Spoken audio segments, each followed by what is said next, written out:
Hindi ka marunong magpalaki ng bata. Malamig na sabi niya habang dahan-dahang ibinababa ang kutsara sa mesa. Ang tunog ng bakal sa plato, mas malakas pa kaysa boses ng batang nakatungo sa gilid. Walang sumagot. May isang taong nakatingin sa sahig, may isang taong nakaupo na parang hukom, at may isang taong alam na kahit anong sabihin niya, mali na agad. Walang sigawan, walang eksena, pero ramdam mo kung paano durog ang loob sa bawat segundo ng katahimikan. Kaya makinig ka hanggang sa dulo at tanungin ang sarili mo kung hanggang saan ka magtitiis bago mo aminin na hindi na ito pag-aaruga, kundi pagyurak. Hindi pantay ang tunog ng kutsara sa kawali habang hinahalo ni Andrea ang ulam. Parang may mali sa bawat galaw kahit kabisado na niya ang ginagawa. Ramdam niya ang titig mula sa mesa. Hindi direktang nakatingin, pero sapat para maramdaman ang presensya. Nakaupo si Doña Celia, tuwid ang likod, magkasalikop ang kamay, at bawat buntong hininga ay parang may kasamang puna. "Ganyan ka talaga magluto?" tanong nito. Walang galit sa boses, pero may bigat na parang may sinusukat. Hindi sumagot si Andrea. Mas pinili niyang ayusin ang baon ni Miguel, kahit nanginginig ng bahagya ang kamay niya. Sa gilid ng mesa, tahimik na humihigop ng kape si Ramon. Nakayuko, nakatingin sa tasa, para bang mas mahalaga ang init ng inumin kaysa sa tensyong bumabalot sa kusina. Alam ni Andrea na naririnig niya ang lahat, ang parinig, ang mga salitang hindi diretsong binabanggit ang pangalan niya. Pero tulad ng nakasanayan, hindi siya kikibo. Ang katahimikan ni Ramon ay parang pader na hindi niya mabutas. Kahit paulit-ulit niyang sinusubukang umasa na minsan, tatayo ito sa pagitan niya at ng ina nito. Si Miguel ay kumakain ng dahan-dahan, halos bilangin ang bawat nguya. Kapag iaangat niya ang kutsara, pasulyap muna siya sa lola niya, parang humihingi ng permiso kahit walang sinasabi.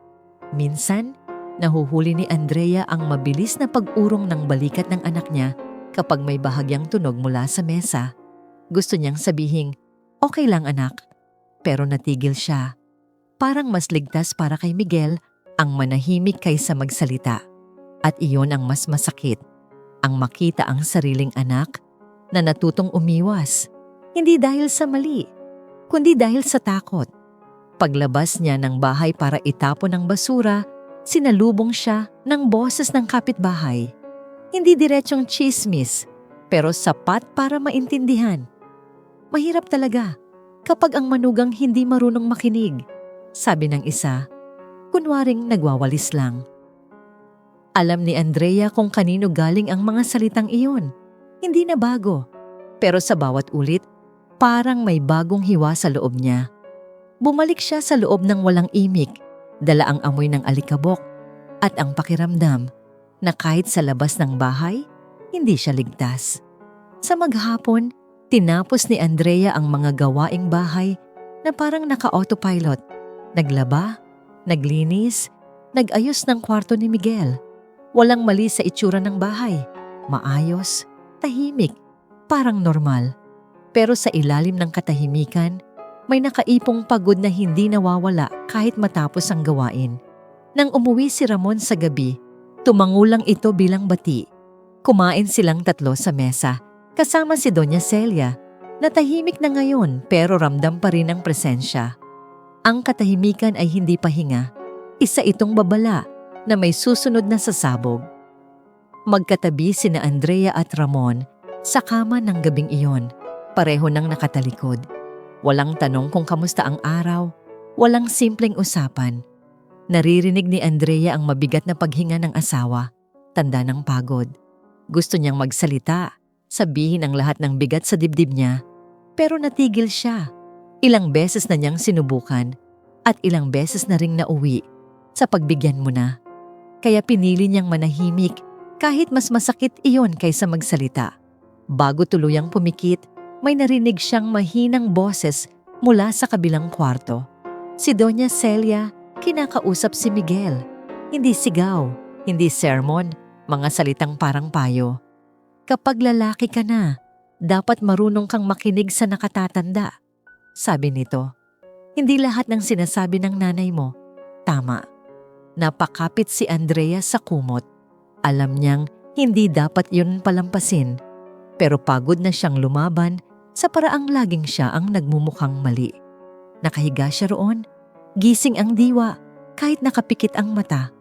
Sa loob ng bahay na yon, kumpleto ang pamilya sa tingin ng iba. Pero sa bawat kilos, sa bawat salitang binitiwan at hindi binitiwan, malinaw na may hindi balanse. At sa gitna ng katahimikan, unti-unting nauunawaan ni Andrea na ang araw-araw na normal na ito ay may kapalit. Isang pakiramdam na dahan-dahang may nawawala sa kanya. Kahit hindi pa niya kayang pangalanan kung ano, nakapulupot pa sa daliri ni Andrea ang strap ng bag niya habang nakaupo siya sa maliit na silya sa loob ng silid-aralan. May amoy ng chalk at papel na basa sa pawis at sa harap niya, nakaupo ang guro ni Miguel, hawak ang attendance sheet na parang may bigat. Ma'am, napapansin po namin, maingat na sabi ng guro. Bihira na po siyang magsalita sa klase. Kapag tinatawag, nanginginig ang boses. Minsan ayaw tumingin. Tumango si Andrea. Pilit na pinipigil ang tanong na gustong sumabog. Hindi niya kailangang itanong kung kailan nagsimula. Alam niya kung kailan. Pag-uwi nila. Tahimik si Miguel sa likod ng tricycle. Nakayuko. Hawak ang strap ng bag niya na parang lifeline. Sa bahay sinubukan ni Andrea na gawing normal ang lahat. Nagpainit ng ulam, naglatag ng plato. Anak, kamusta ang school? Tanong niya habang nagsasandok. Hindi sumagot si Miguel. Umupo ito sa silya, tumingin sa plato, tapos sa pinto ng kwarto ni Doña Celia, saka lang umiling. Nang lapitan siya ni Andrea, umatras ng bahagya ang bata. Parang may hinihintay na pahintulot mula sa loob ng kwarto.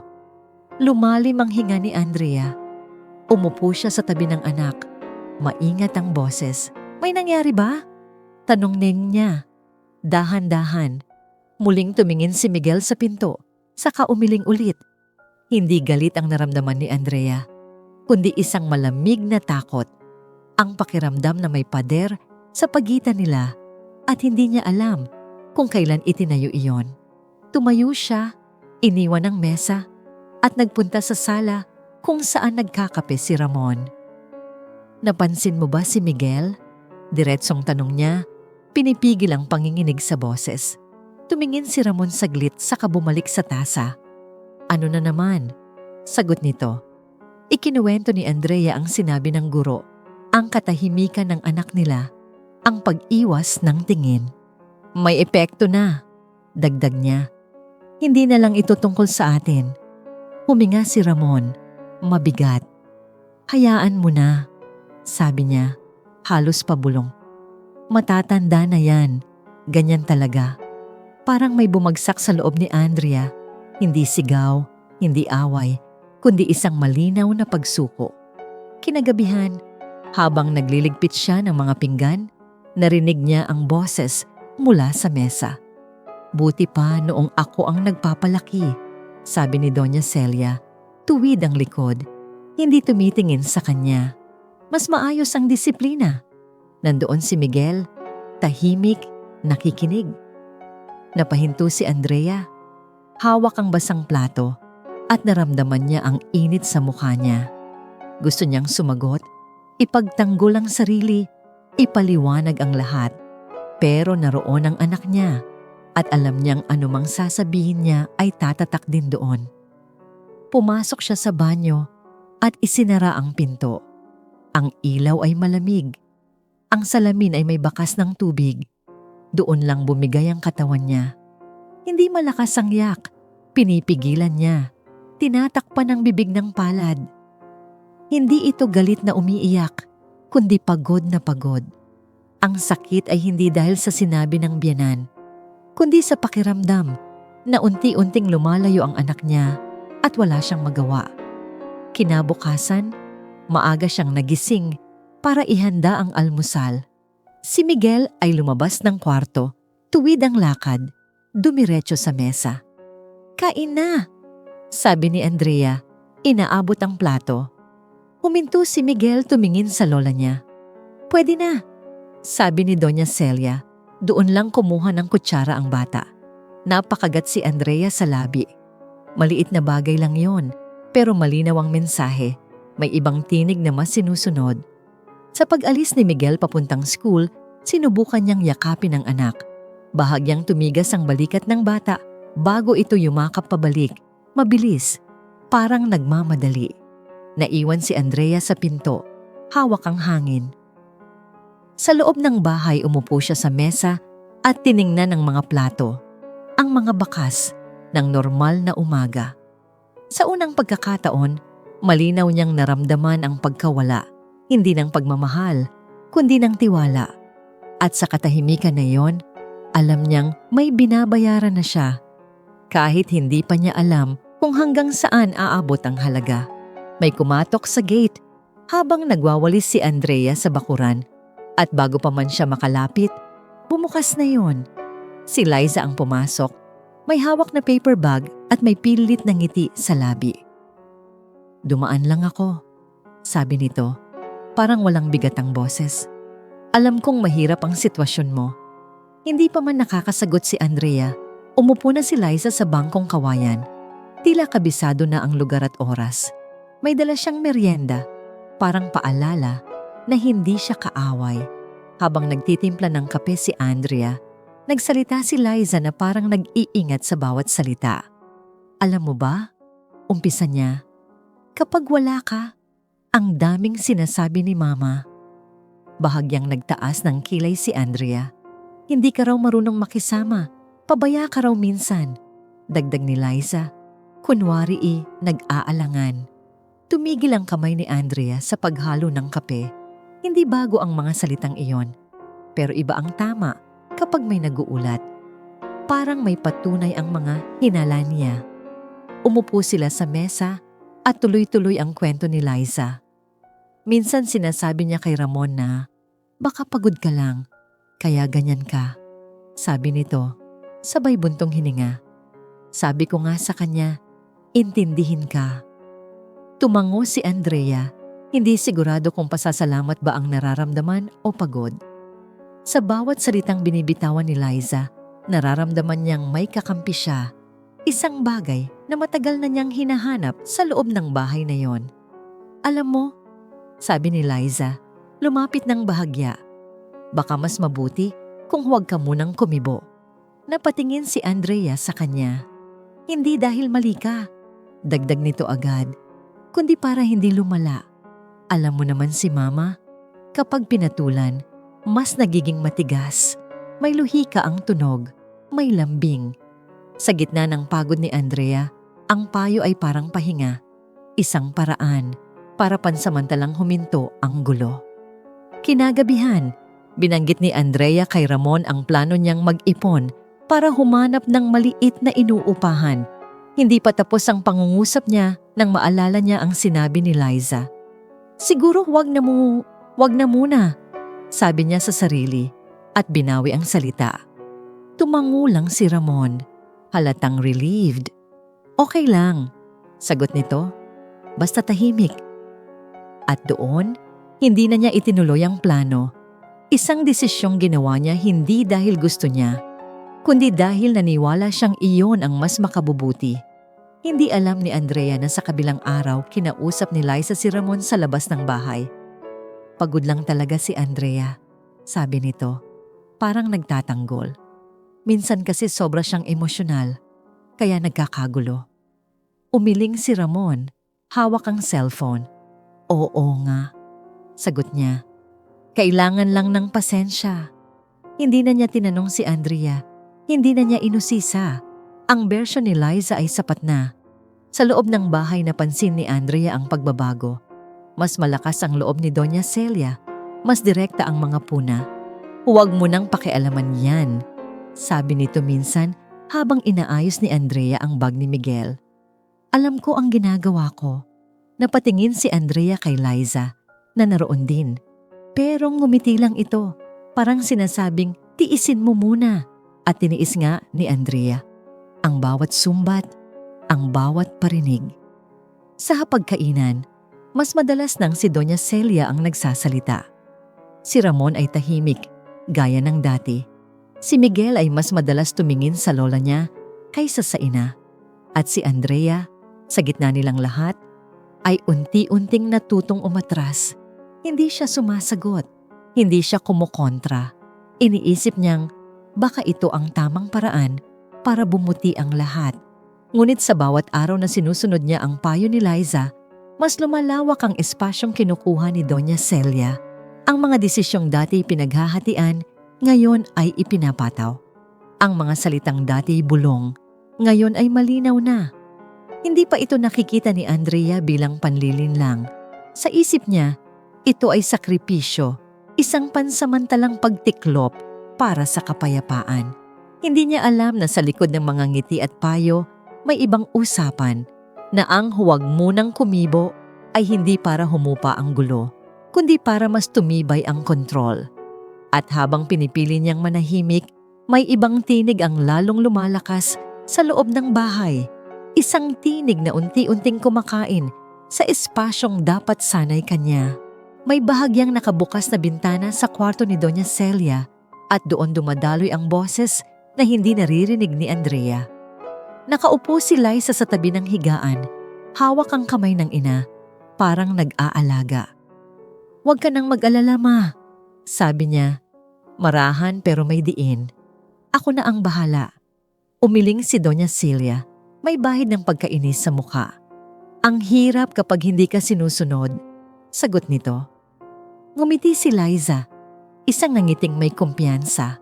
Masasanay din yan. Sa sala, may kaunting distansya si Ramon, nakatayo sa gilid habang nag-aayos ng sapatos.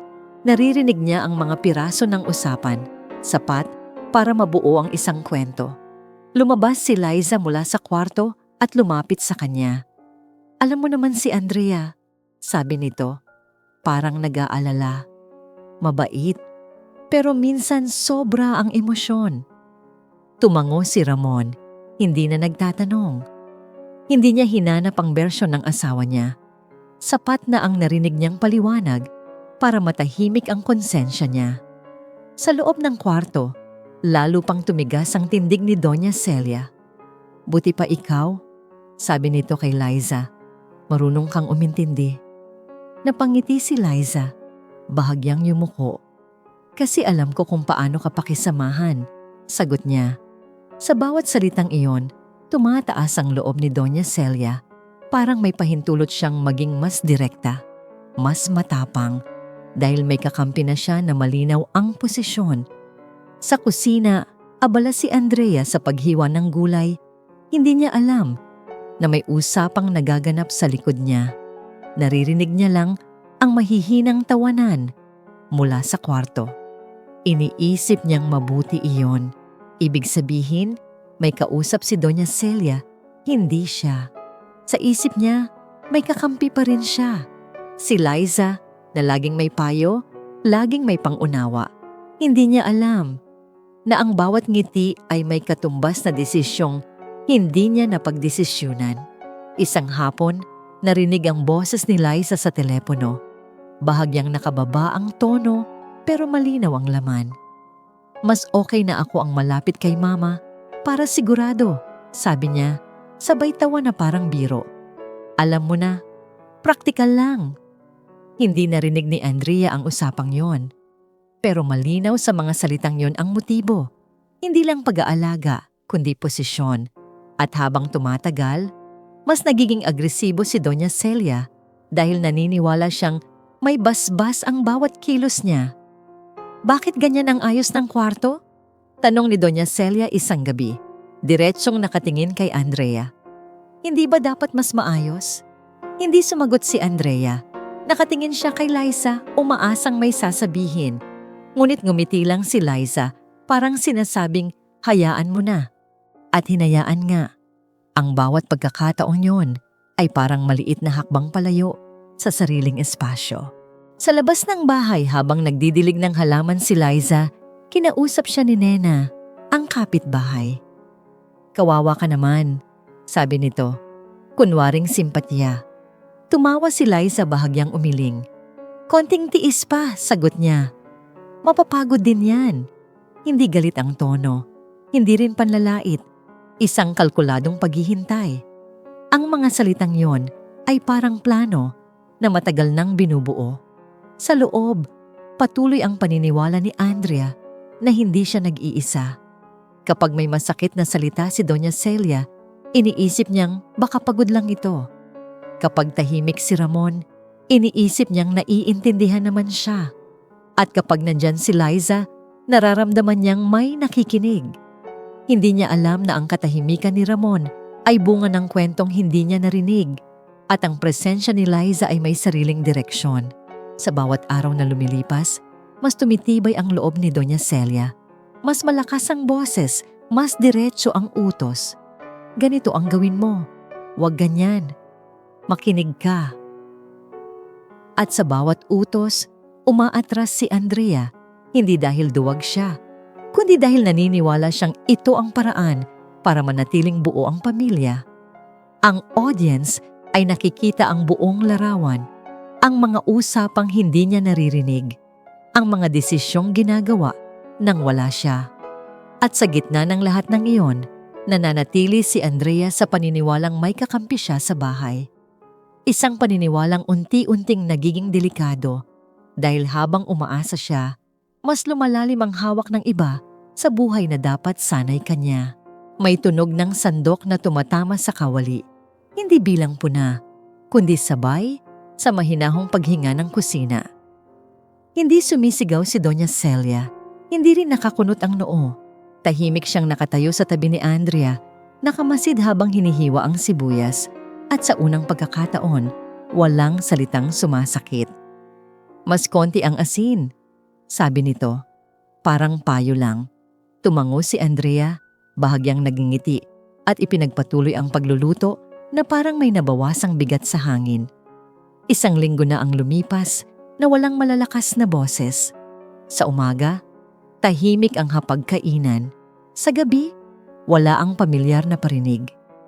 Si Liza ay bihirang magsalita. Madalas ay abala sa cellphone, nakaupo sa sala na parang bisita lang. Si Ramon ay mas madalas umuwi ng maaga. Nagdadala ng prutas o tinapay, may munting ngiti sa labi. Kumusta kayo? Tanong niya minsan. At sa simpleng tanong na yon, may pangakong parang bumubuti ang lahat. Sa hapagkainan, napansin ni Andrea ang maliit na pagbabago. Si Miguel ay ngumiti habang kumakain. Hindi na gaanong pasulyap-sulyap. May mga sandaling nagkukwento siya ng tungkol sa school. Maiikli lang, pero sapat para mapangiti ang ina. Kapag may tanong si Andrea, sumasagot ang bata ng diretsyo. Hindi muna tumitingin sa lola. Ang mga sandaling iyon ay parang hininga sa ilalim ng tubig. Maikli, pero nakakapagbigay buhay. Isang hapon, inalok ni Doña Celia si Andrea na magluto sila ng magkasama. Subukan natin yung ulam na gusto ni Miguel. Sabi nito, hawak ang recipe na matagal nang nakatago. Napahinto si Andrea, saglit na nagulat. Hindi pa ito nangyayari noon. Ang magluto ng magkatabi, hindi bilang utos, kundi bilang imbitasyon. Tumango siya, maingat, at nagsimula silang maghiwa, magtimpla, magtikman. Walang paligsahan, walang pataasan ng boses, may katahimikang parang kasunduan. Sa gabi, magkatabi sina Andrea at Ramon sa sala, nanonood ng balita. Hindi sila nag-uusap ng malalim, pero may presensya. May kamay na minsang dumikit sa braso, may tanong kung pagod na. Okay lang, sagot ni Andrea. At sa pagkakataong yon, totoo ang ibig sabihin niya. Nararamdaman niya ang pagod, ang naipong linggo ng pagtitimpi, pero iniisip niyang sulit kung ito ang kapalit ng katahimikan. Kung ganito na lang palagi, kaya niya. Ngunit sa likod ng mga pinto, may ibang usapan. Sa kwarto, nakaupo si Liza sa tabi ni Doña Celia, mahinang nagsasalita. Mabuting yan, sabi ni Liza. Parang nagbibilang ng oras. Kapag hindi siya kumibo, mas maayos. Tumango si Doña Celia, may konting nangiti. Natuto rin, sagot nito. Hindi galit ang tono, hindi rin papuri, parang konklusyon lang. Ang katahimikan ay hindi bunga ng pag-unawa, kundi ng pagkontrol. Sa sala, nakaupo si Andrea nag-aayos ng mga gamit ni Miguel para sa kinabukasan. Tuwid ang tiklop ng uniform, maayos ang lapis sa bag. Sa bawat ayos, iniisip niya ang mga ngiting nakita niya sa anak, ang mga gabing tahimik. Hindi niya alam na ang katahimikan ay may kasamang presyo. Sa isip niya, ito ang hinahanap-hanap niyang balanse. Ang hindi kailangang makipaglaban araw-araw. Isang umaga, nagpaalam si Ramon na may overtime. Babawi ako, sabi niya. May pangakong mabilis na halik sa pisngi. Tumango si Andrea. Sa likod niya, naroon si Doña Celia, tahimik na nagmamasid. Huwag mo nang istorbuhin, sabi nito kay Miguel nang magtanong ang bata kung tatawag sa ama. Sumunod si Miguel, walang reklamo. Napansin iyon ni Andrea, ngunit pinili niyang hindi magsalita. Tahimik na naman ang bahay at sa katahimikang iyon, may halong pag-asa. Sa labas, dumaan si Nena at kumaway. Tahimik na ngayon, sabi nito. Parang papuri. Ngumiti si Andrea. Hindi na nagtanong. Hindi niya alam na sa bawat papuri, may bulong sa likod. Sa bawat linggong walang sigawan, may planong hindi niya kabahagi. At habang iniisip niyang umuusad ang lahat sa tamang direksyon, may mga desisyong ginagawa nang wala siya. Sa gabing iyon, bago matulog, tiningnan ni Andrea ang kusinang malinis, ang mesa na walang bakas ng alitan. Huminga siya ng malalim. Pagod, oo. Pero payapang pagod. Hindi niya alam na ang katahimikan ay pansamantala lamang. Isang pahinga bago muling higpitan ang hawak. At sa ilalim ng banayad na ilaw, unti-unting nabubuo ang isang maling katiyakan na malapit nang mabasag. Bumagsak ang baso sa sahig bago pa man marinig ang sigaw. Ang tunog ng nabasag na salamin, ang unang umalingaw-ngaw sa loob ng bahay, sinundan ng hirap na paghinga mula sa kwarto. Tumakbo si Andrea, paay dumudulas sa tiles, at nadatnan si Doña Celia na nakaupo sa gilid ng kama. Hawak ang dibdib, namumutla. Hindi ko maigalaw, bulong nito. Pilit na kumakapit sa kumot. Dumating si Ramon, hawak ang cellphone, nanginginig ang boses habang tumatawag ng ambulansya. Sa gilid ng pinto, nakatayo si Liza, tahimik, nakapako ang tingin. Sa loob ng ambulansya, umaalulong ang sirena, at sa bawat liko ng kalsada, parang humihigpit ang dibdib ni Andrea. Hawak niya ang kamay ni Doña Celia, malamig, nanginginig. Kahit pa ilang araw lang ang nakaraan, magkasalungat ang kanilang mundo. Sa ospital, mabilis ang galaw ng mga nurse. May tinutulak na stretcher, may tinatanong na pangalan. Ang ilaw ay puti at matalim. At ang oras ay parang tumigil habang hinihintay ang doktor. Nang lumabas ang resulta, malinaw ang sinabi, mild stroke. Hindi malala, pero kailangan ng maingat na pag-aalaga. Nagtipon ang pamilya sa hallway, may amoy ng antiseptic at kape. Kailangan po ng full-time caregiver sa bahay. Sabi ng doktor, diretso, walang paligoy. Ipinaliwanag ang gamot, ang oras, ang mga bawal at dapat bantayan. Tumango si Ramon, nakakunot ang noo. Si Liza ay naglaro ng susi sa daliri, halatang nag-iisip. Si Andrea ay nakikinig, sinusubukang itago ang pagod sa mata. Hindi ko kayang mag-leave ng matagal, sabi ni Ramon. Agad, parang may deadline ang desisyon. Kung titigil ako sa trabaho, mawawalan tayo. Walang sumagot agad. Si Liza ang sumingit, may mahinang buntong hininga. May trabaho rin ako, sabi niya. At may mga bata ako sa bahay. Hindi ito paumanhin, isa itong pahayag. Isang pag-atras na parang natural, parang inaasahan na. Nagpalitan ng tingin ang lahat. Walang nagsabi ng pangalan, pero iisa ang direksyon ng mga mata.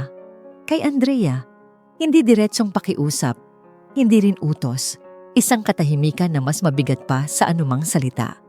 Narinig niya ang mahinang beep ng monitor mula sa loob ng kwarto, parang metronome ang desisyon. Naalala niya ang kusina, ang mga linggong tahimik, ang pagod na inakala niyang pansamantala. Pwede naman nating ayusin, sabi ni Ramon. Mas mahina na ang boses. Ikaw muna, Andrea, saglit lang. Ang salitang iyon, saglit, ay tumama sa kanya nang hindi niya inaasahan. Alam niyang walang malinaw na hangganan ang salitang iyon. Ang saglit ay pwedeng maging linggo, buwan, taon. Tumingin siya kay Liza, umaasang may tutol, may alternatibo. Ngunit ngumiti lang ito, parang nagpapasalamat. Sa loob ng kwarto, naririnig ni Andrea ang mahinang pag-ubo ni Doña Celia. Pumasok siya, inayos ang unan, pinunasan ng noo. "Salamat!" sabi ng biyanan, halos hindi marinig. Walang lambing, walang paumanhin. Isang pasasalamat na parang inaasahan. Tumango si Andrea, ang dibdib ay parang pinipisil. Sa sandaling iyon, malinaw ang magiging takbo ng mga susunod na araw. Nang makauwi sila, mabagal ang galaw ng bahay. Inihiga si Doña Celia sa kwarto sa ibaba.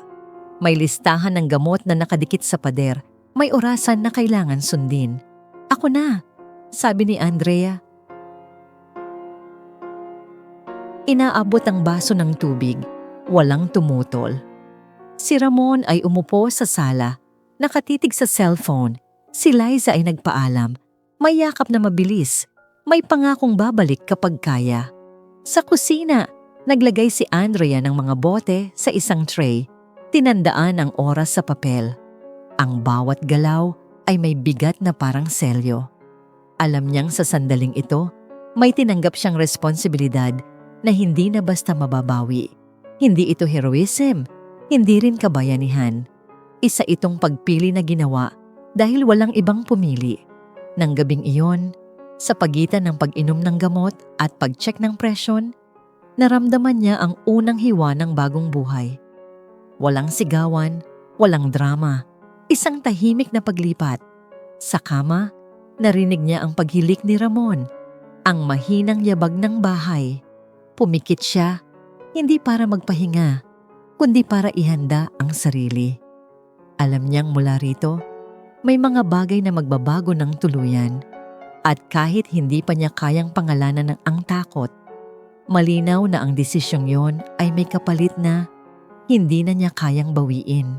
May tunog ng alarm na pumipila sa dilim, isang mahinang beep na paulit-ulit, sapat para gisingin si Andrea pero hindi si Ramon. Bumangon siya agad, sanay na ang katawan sa oras ng gamot. Sa ilalim ng malamlam na ilaw ng kusina, binuksan niya ang kahon ng tableta, binilang ang piraso, sinabayan ng tubig na hindi pa tuluyang umiinit. Sa kwarto, naroon si Doña Celia, nakahiga pero dilat ang mata, nakatingin sa kisame na parang may binibilang ding oras. "Ang tagal mo," sabi ng biyanan. Kahit halos eksakto ang oras, inabot ni Andrea ang baso at tableta, maingat ang galaw. "Ito na po," sagot niya. Pinipilit panatilihing pantay ang boses. Uminom si Doña Celia, pero hindi bago magkomento. "Noong ako ang malakas, mas mabilis ang kilos ko kaysa sayo." Walang sagot si Andrea. Sa gilid ng kama, naroon ang mga bote ng gamot, ang blood pressure monitor, at ang listahan ng schedule na siya ring listahan ng mga gabing kulang ang tulog.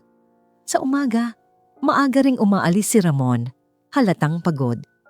"Kailangan ko talagang matulog," sabi nito minsan, humihikab. "May trabaho pa." Tumango si Andrea, sanay na rin. Siya ang naiwan, sa pagluluto, sa pagligpit, sa pag-aalaga. Sa bawat araw na lumilipas, mas humihina ang katawan ni Doña Celia, pero hindi ang boses. Kapag mali ang timpla ng pagkain, may puna. Kapag mabagal ang lakad, may reklamo. Ang sakit ay hindi na lang sa likod o tuhod, nasa bawat salitang binibitawan. Isang gabi, matapos ang sunod-sunod na paggising, Ramdam ni Andrea ang pagod na parang may humihila pababa sa kanya. Habang inaayos niya ang kumot, naroon si Miguel sa gilid ng pinto, tahimik na nanonood.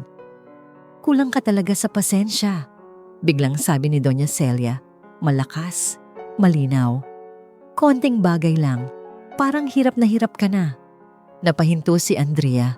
Nandoon ang anak niya.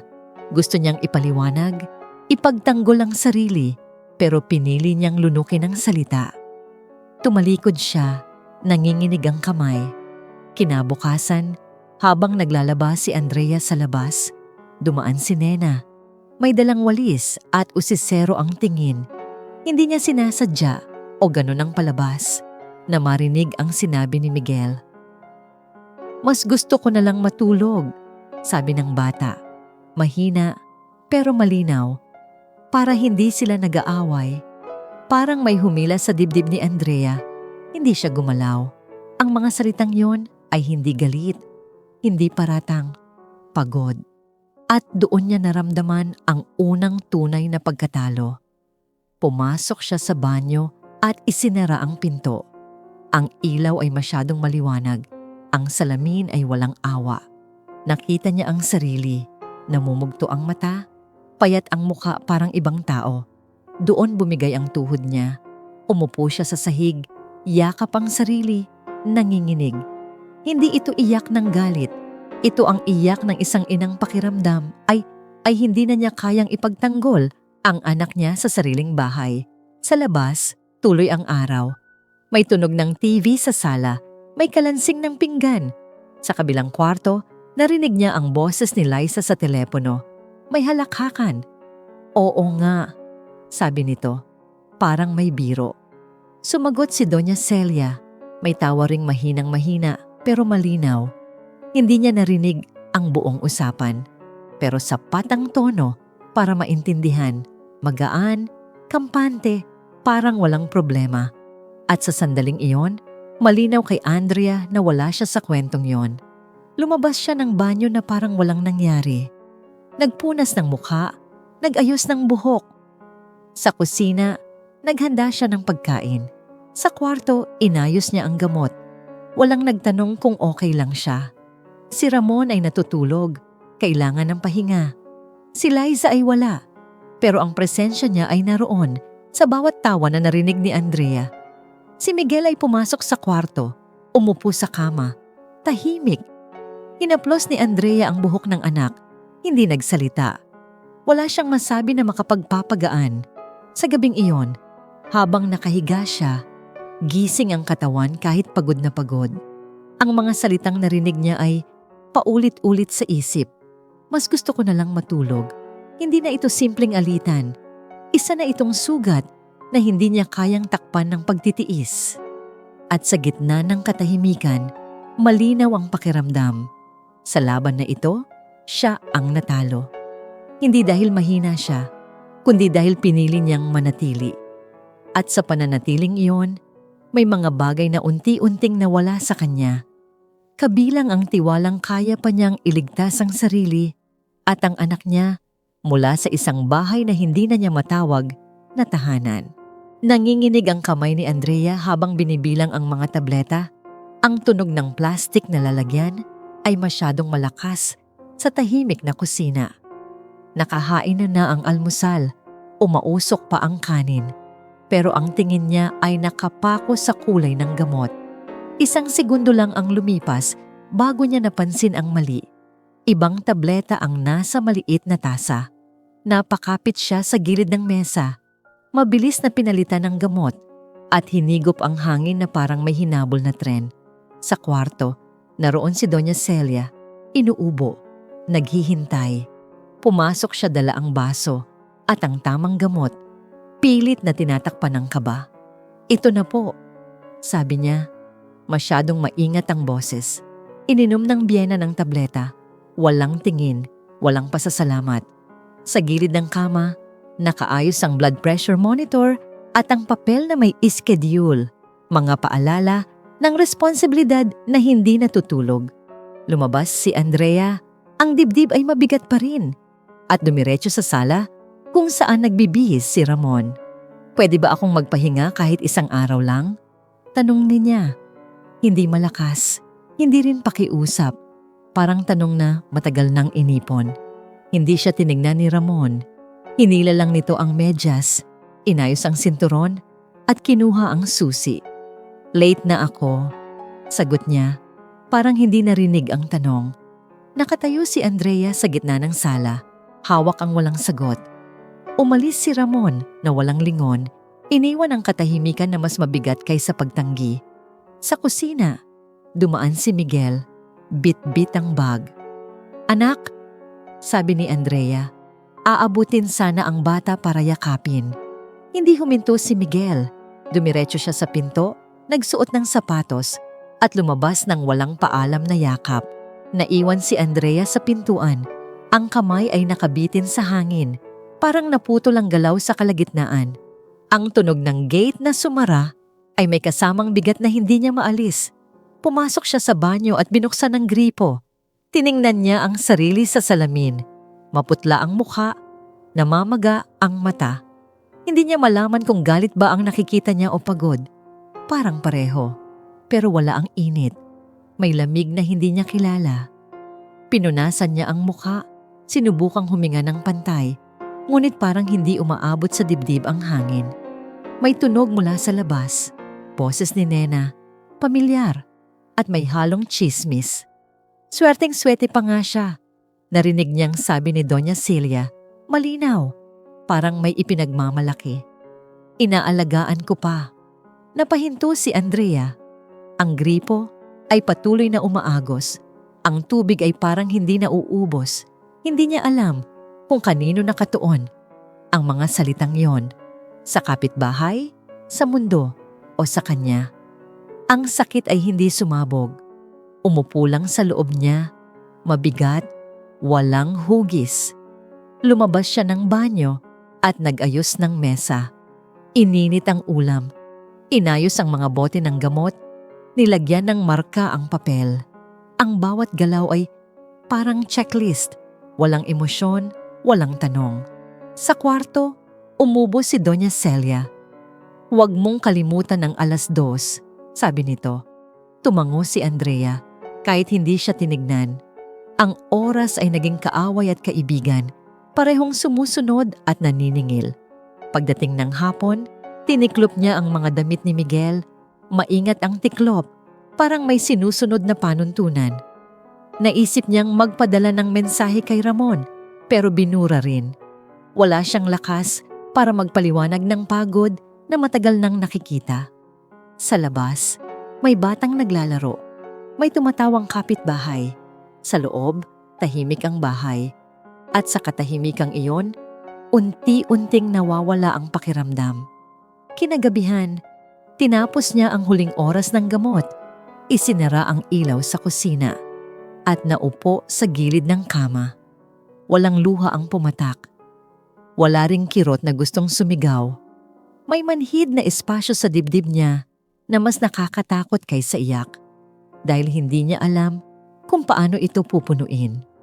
Humiga siya, nakatitig sa kisame at pinakinggan ang mga tunog ng bahay, ang mahinang hilik, ang yabag sa labas, ang tik-tak ng orasan sa pagitan ng dilim at ilaw. Naramdaman niyang naliligaw siya sa sariling katawan. Hindi siya galit, hindi rin siya tahimik sa loob. Parang nawawala sa direksyon ang lahat, ang oras, ang dahilan, ang sarili. At sa manhid na gabing iyon, malinaw lang ang isang bagay. Hindi niya alam kung nasaan siya sa kwentong ito o kung may natitira pang lakas para hanapin ang sarili sa gitna ng mga tungkuling patuloy na humihila pababa. May bumagsak na papel sa sahig habang hinahanap ni Andrea ang thermometer sa bag ni Liza. Hindi niya intensyong maghalungkat. Hiniram lang niya ang bag dahil naroon daw ang extra na gamit. Yumuko siya para pulutin ang papel at bago pa man niya maisauli, napansin niya ang logo ng bangko. Isang bank inquiry form yun, malinaw ang petsa, malinaw ang pangalan, hindi kay Doña Celia. May kasama ring reseta, bagong-bago, nakapangalan kay Liza, na natili sa hangin ng sandali. Parang may bumukas na pinto na hindi niya sinasadya.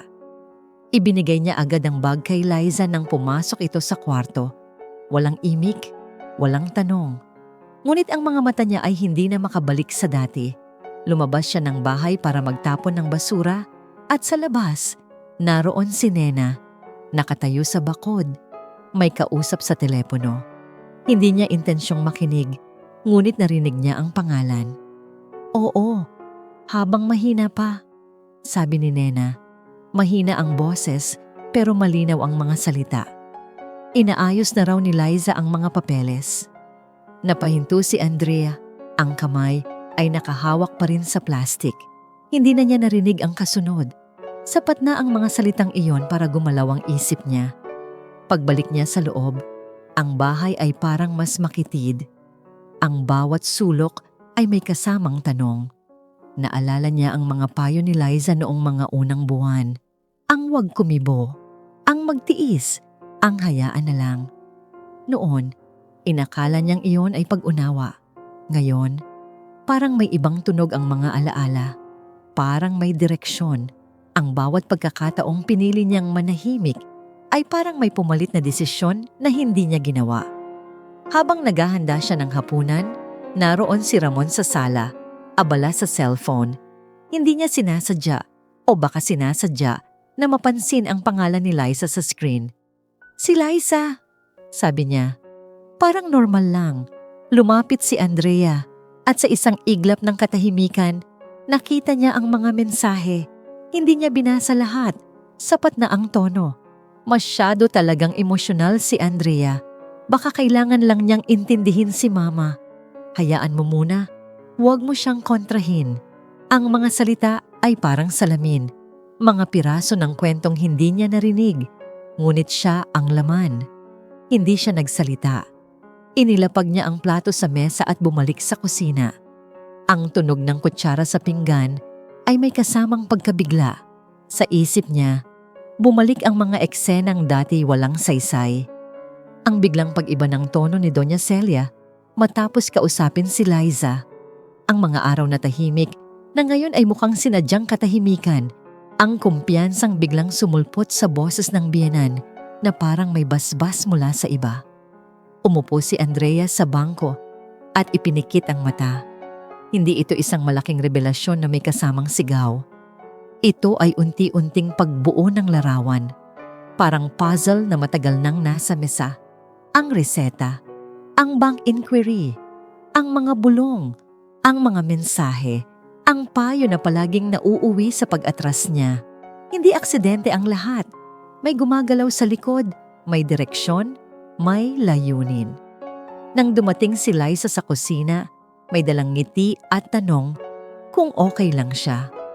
Pagod lang, sagot ni Andrea diretso. Hindi kasinungalingan, ngunit hindi rin buong katotohanan. Tiningnan siya ni Liza ng sandali. Parang sinusukat, bago tumango at umalis. Sa sandaling iyon, malinaw kay Andrea ang pagitan nila. Isang pagitan na dati tinatawag niyang kakampi. Sa kwarto, inayos niya ang gamot ni Doña Celia. Mas maingat kaysa dati. Hindi dahil sa takot, kundi dahil sa bagong kaalaman. Ang bawat tableta ay parang paalala ng kontrol na unti-unting nailipat. Ang bawat oras na ginugol niya sa pag-aalaga ay may kasamang tanong. Para kanino ang katahimikang ito? Kinagabihan, humiga siya sa kama, gising ang isip. Ang mga piraso ay nagdikit-dikit, bumuo ng malinaw na hugis. Hindi pa niya alam kung ano ang gagawin o kung may lakas pa ba siya para kumilos. Ngunit may isang bagay na nagbago. Hindi na siya bulag. Ang sakit ay nananatili. Ngunit may kasama na itong direksyon. At sa gitna ng dilim, sa unang pagkakataon, matapos ang mahabang panahon, alam niyang hindi siya basta napagod lang. May nangyari, may gumalaw. At ngayon, nakikita na niya kung saan nagsimula ang lahat. May tunog ng ballpen na kumakaskas sa papel habang isinusulat ni Andrea ang oras sa gilid ng notebook. 6:00 ng umaga. Gamot. 10:00, presyon. Tanghali. Pagkain? Bawal ang maalat. Hindi niya ito ginawa ng may galit o tapang. Ginawa niya ito dahil kailangan. Sa ibabaw ng mesa, may resibo ng gamot, may listahan ng gastusin, may maliit na kahon na puno ng reseta. Sa bawat linya na dinadagdag niya, mas nagiging malinaw ang bigat ng responsibilidad na matagal niyang pinasan ng walang tanong.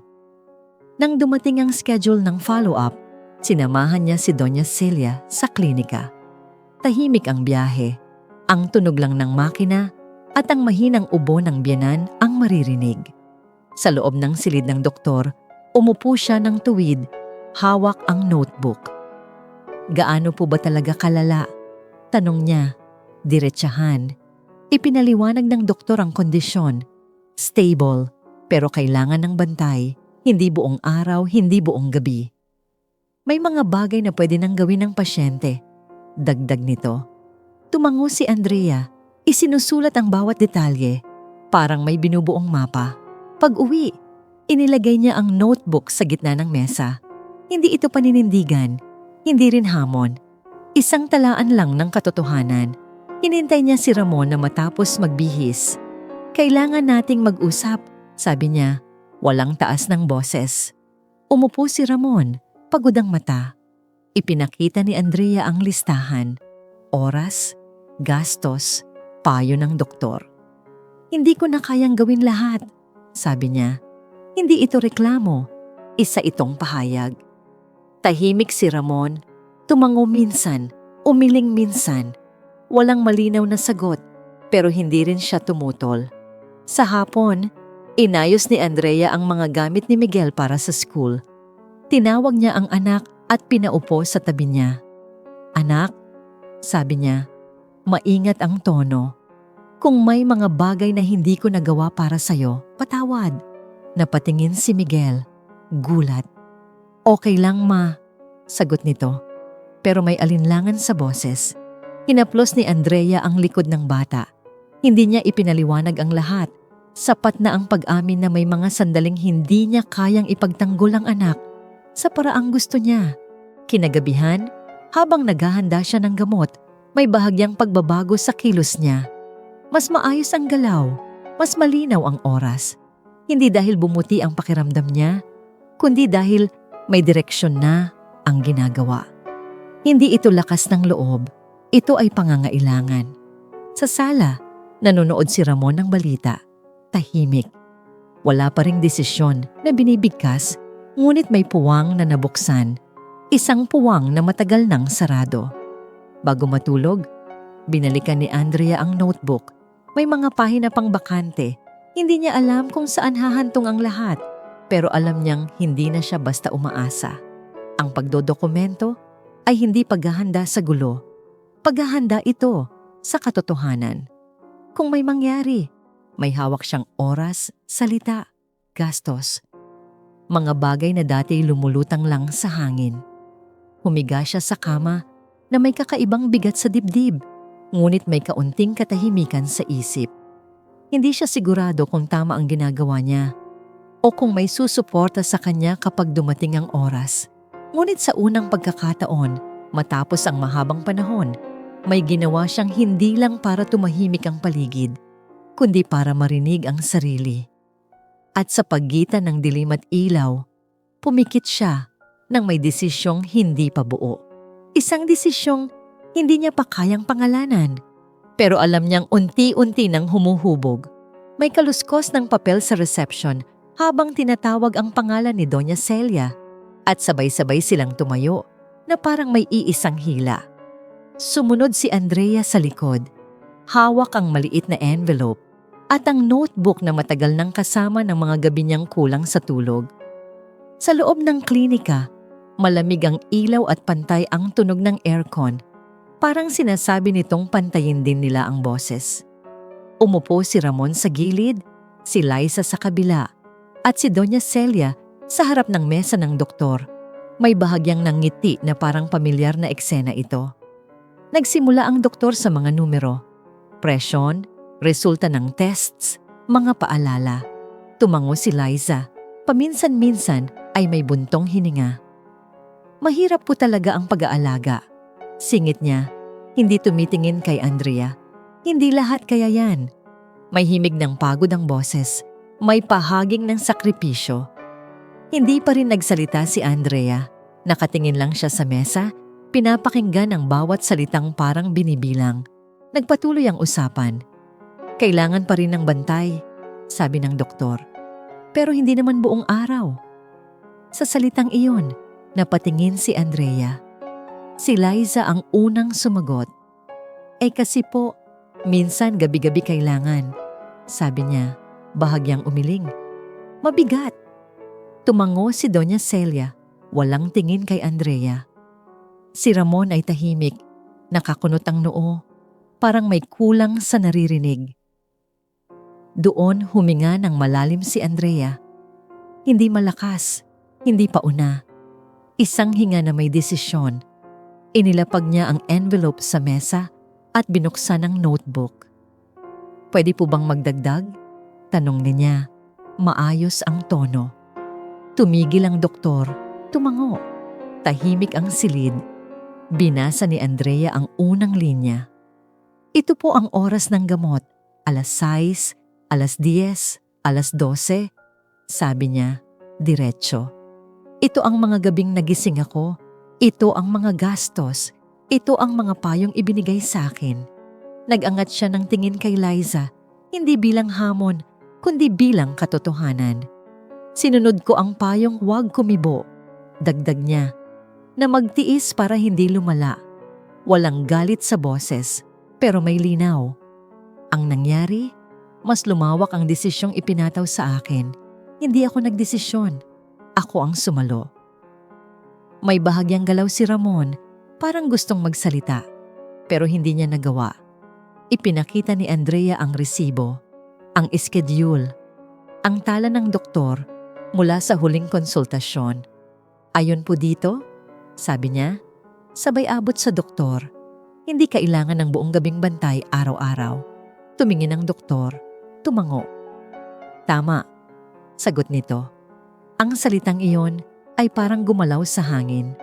Si Liza ay napakagat sa labi. Si Doña Celia ay hindi pa rin nagsalita, pero nawala ang ngiting pamilyar. Hindi ko sinasabi na wala akong ginawa. Patuloy ni Andrea dahan-dahan. Ginawa ko ang lahat, pero ginawa ko ito ng mag-isa. Tumigil siya sandali, saka tumingin kay Ramon. Hindi mo narinig ang buong kwento, sabi niya, walang paratang. Ito ang buong kwento. Tahimik si Ramon. Sa katahimikan na yon, may pagkilala.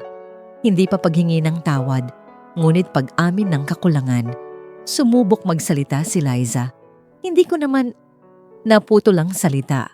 Tumigil si Andrea hindi para pigilan, kundi para ilatag ang huli. Ang mga payo mo, sabi niya, ay humantong sa pananahimik ko, at ang pananahimik ko ang naging pahintulot.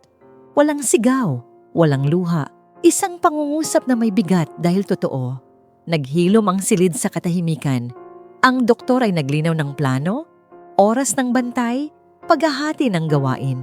Tumango si Andrea, tumango si Ramon. Si Liza ay hindi na tumingin. Si Doña Celia ay huminga ng mabigat. Unang beses na parang may nawala sa kanya. Hindi lakas ng katawan, kundi kontrol ng eksena. Paglabas nila ng klinika, hindi nag-usap si Andrea at Ramon. Ngunit sa pagitan nila, may nabasag na pader. Hindi pa ito pagkapanalo. May kapalit ang bawat salitang binitiwan. Habang naglalakad sila sa parking lot, ramdam ni Andrea ang bigat sa dibdib. Hindi natakot, kundi gastos ng katotohanan. Hindi siya sumigaw. Hindi siya lumaban sa paraan ng dati. Ngunit sa unang pagkakataon, malinaw na narinig ang boses niya at hindi na ito pwedeng baliwalain. May pinto ng klinika na dahan-dahang sumara, hindi malakas, pero sapat para putulin ang hininga ng lahat. Walang nagtaas ng boses. Walang sumunod na paliwanag. Ang katahimikan ay kumapit sa hangin na parang usok, mabigat at hindi agad nawawala. Naglakad sila papunta sa parking lot na may pagitan. Hindi pisikal, kundi emosyonal, na parang bawat hakbang ay may sariling direksyon. Ang tunog ng sapatos sa semento, ang tanging nagpapatunay na may gumagalaw pa. Huminto si Doña Celia, saglit, nakaharap kay Andrea. Hindi siya nagsalita. Tinitigan lang siya, mahaba, diretso. Parang unang beses niya itong nakita, hindi bilang manugang, hindi bilang tagapag-alaga, kundi bilang taong may sariling bigat. Walang lambing sa tingin, wala ring galit. May pagtataka at may bahagyang pagkilala na hindi pa niya alam kung paano tatanggapin. Tumalikod si Doña Celia at sumakay sa sasakyan.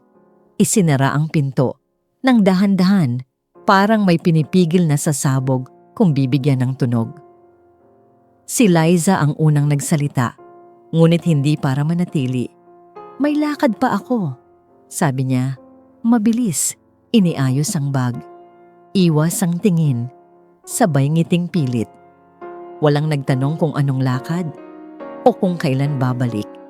Umalis siya na parang may hinahabol na oras, iniwan ang tensyon sa pagitan ng mga hindi na nag-uusap. Ang hangin ay tila gumaan sandali, hindi dahil nawala ang bigat, kundi dahil may isang umalis na nagdadala ng ingay.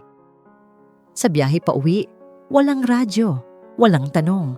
Si Ramon ay nakatingin sa kalsada, mahigpit ang hawak sa manibela. Si Andrea ay nakatingin sa labas ng bintana, binibilang ang mga poste ng ilaw na dumaraan. Ang pagitan nila ay puno ng mga salitang hindi binibigkas. Hindi humingi ng tawad si Ramon, hindi rin siya nagtanggol. Ang katahimikan ay hindi kasunduan. Isa itong pagkaantala. Pagdating sa bahay, tahimik ang lahat. Inilagay ni Andrea ang mga papel sa mesa. Inayos ang mga bote ng gamot sa tamang ayos, parang huling beses na ginagawa ang isang pamilyar na ritual. Sa kusina, nagluto siya ng hapunan na parang nakasanayan. Walang kakaiba sa itsura, pero may kakaiba sa galaw. Kumain sila ng sabay-sabay, ngunit walang usapan. Si Miguel ay kumain ng mabilis, hindi tumitingin sa kahit sino. Tumayo siya, dinala ang plato sa lababo, at pumasok sa kwarto ng walang paalam. Naiwan si Andrea sa mesa, nakatingin sa bakanteng upuan ng anak. Sa sala, umupo si Ramon, nakasandal. Parang may bigat sa balikat na hindi niya alam kung saan ilalapag. Walang nagtanong kung masarap ang ulam. Walang nagkomento sa balita. Ang gabi ay umusad ng walang marka, at sa kawalan ng ingay, mas malinaw ang bawat paghinga. Pumasok si Andrea sa kwarto at kinuha ang isang bag mula sa ilalim ng kama. Hindi niya ito binuksan agad. Inayos muna niya ang mga damit ni Miguel, maingat ang tiklop, parang may sinusunod na bilang. Isang t-shirt, 2 shorts, mga damit panloob. Inilagay niya ang mga gamit sa bag, hindi nagmamadali, hindi rin nag-aalinlangan. Sa drawer, kinuha niya ang mga resibo, ang notebook, ang listahan ng gamot, mga bagay na naging saksi sa mga gabing hindi natulog. Sa kabilang kwarto, may mahinang tunog ng TV. Hindi siya lumingon. Hindi siya nagpaalam. Ang pag-iimpake ay hindi pagtakbo.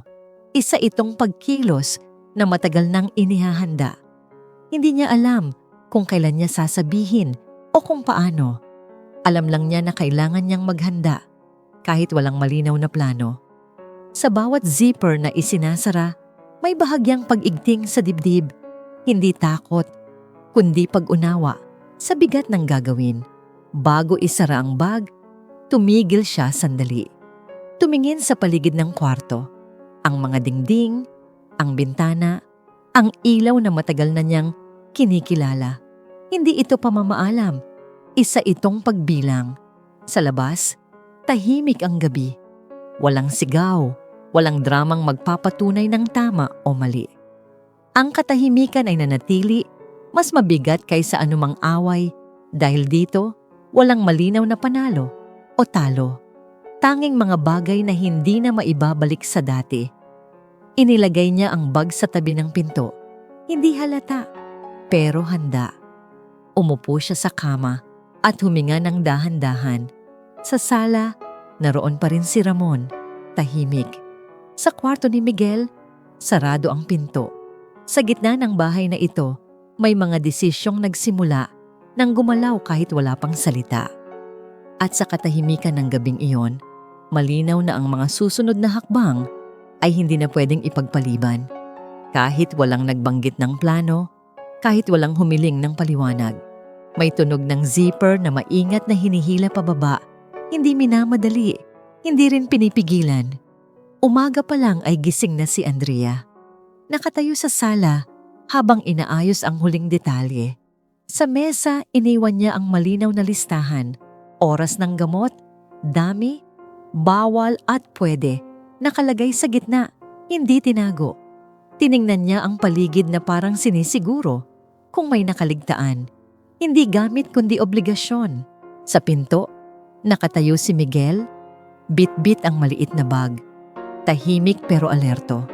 Bago sila tuluyang lumabas, dumaan si Andrea sa kwarto ni Doña Celia. Gising ang biyenan, nakaupo sa gilid ng kama, hawak ang kumot. Nagkatinginan sila, walang sigaw, walang reklamo. Ang mga mata ni Andrea ay walang galit, wala ring lambing na pilit.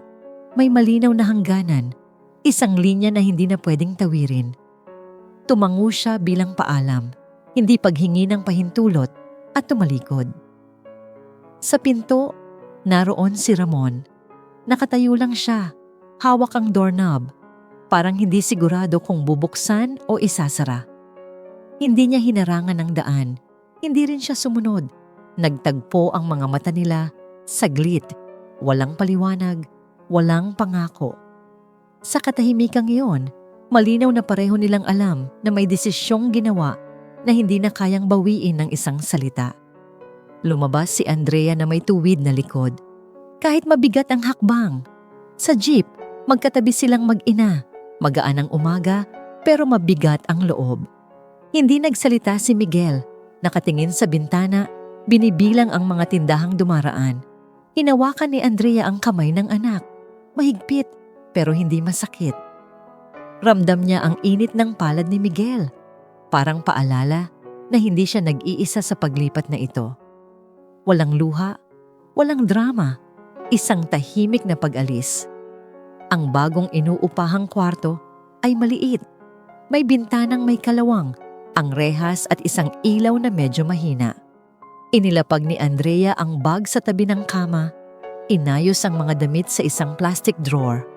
Umupo si Miguel sa gilid, tumingin sa paligid na parang naghahanap ng pamilyar. "Ma," tanong niya. Maingat ang boses, "Babalik pa ba tayo?" Hindi agad sumagot si Andrea. Umupo siya sa tabi ng anak, hinawakan ang kamay nito at huminga ng dahan-dahan. Hindi niya sinabi ang oo o hindi. Hindi dahil wala siyang sagot, kundi dahil alam niyang ang tanong ay hindi tungkol sa lugar. Hinaplos niya ang buhok ni Miguel, isang kilos na mas malinaw pa sa salita. "Ayusin muna natin to," sabi niya sa wakas, hindi malinaw kung kailan o paano. Tumango si Miguel, hindi sigurado pero nagtitiwala. Sa katahimikan ng maliit na kwarto, may espasyong hindi pa nila alam kung paano pupunuin. Maghapon silang nag-ayos. Bumili ng simpleng ulam sa kanto, naglatag ng banig, naghahanap ng saksakan para sa electric fan. Walang engrandeng simula, walang bagong pangako. May mga sandaling napahinto si Andrea, parang may hinahanap sa isip. Ang tunog ng dating bahay, ang rutina ng gamot, ang mga utos na nasanay na. Ngunit bawat hakbang ay nagpapaalala na may sarili na siyang oras, kahit hindi pa buo ang lakas. Kinagabihan, humiga sila ng magkatabi. Tahimik ang paligid. May mga tunog ng kapitbahay, may dumaraang motor. Hindi ito tahimik na tulad ng dati. Wala ang bigat ng mga matang nakamasid. Wala ang mga salitang hindi sinasabi. Pumikit si Andrea at huminga ng malalim. May guilt sa dibdib dahil iniwan niya ang isang taong may sakit, dahil hindi niya alam ang mangyayari bukas. May takot sa pera, sa tanong ni Miguel, sa hinaharap na walang malinaw na plano. Ngunit may espasyong naramdaman niya sa unang pagkakataon matapos ang mahabang panahon. Isang espasyong hindi hinihingi, Hindi ipinapataw. Espasyong kanya. Hindi niya ipinagdiwang ang desisyon. Hindi rin niya ito ipinagtanggol. Tinanggap lang niya ang bigat nito, kasama ang tahimik na kalayaan na kaakibat. Sa dilim ng maliit na kwarto, habang marahang humihilik si Miguel, naramdaman ni Andrea ang paghinga na hindi niya kailangang ipaliwanag sa kahit kanino. Hindi ito pagtatapos na may aral. Walang moral na binigkas. May mga tanong na nanatili, may mga relasyon na naiwan sa gitna. Ngunit sa gabing iyon, malinaw kung sino na siya. Hindi perpekto, hindi ligtas sa pagkakamali. Ngunit handang pumili ng hangganan. At sa hangganang iyon, sa wakas, may puwang para sa sarili niyang tinig na hindi na kailangang itaas para marinig. At dito nagtatapos ang ating kwento. Pero hindi dito nagtatapos ang mga kwentong may kurot sa puso. Kung nakarelate ka, nasaktan o natauhan, i-like mo na ito, i-share sa mga kaibigan, at mag-comment ng inyong opinyon. Gusto naming marinig ang saloobin mo. At huwag kalimutang mag-subscribe para sa mas marami pang kwento ng pagmamahalan, pighati at pag-asa. Dito lang sa Minsan sa Isang Pag-ibig, Pinoy Love Stories.